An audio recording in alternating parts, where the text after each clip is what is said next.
মিঠাই মা যদি বায়না ধরে তাহলে সে বায়না কখনোই ফেলা যাবে না।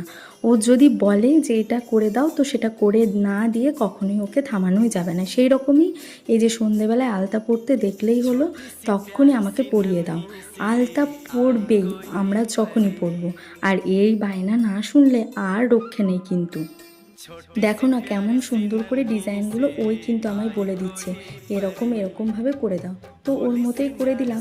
সত্যি কথা বলতে কি, রাঙা পা দুটো যখন সারা বাড়ি ঘুরে বেড়াবে আলতা পরে, সত্যি কিন্তু খুব সুন্দর লাগে দেখতে পা দুটো।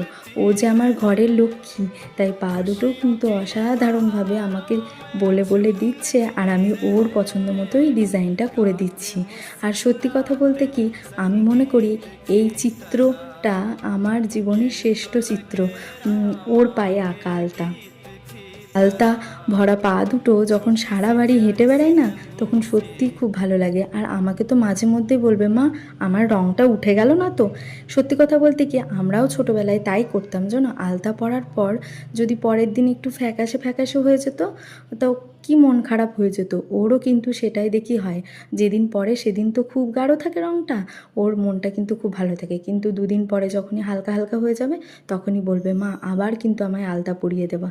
দেখো আমার ছোট্ট মিঠাইয়ের পা দুখানি তোমাদের কেমন লাগছে জানিও কিন্তু কমেন্টে অবশ্যই।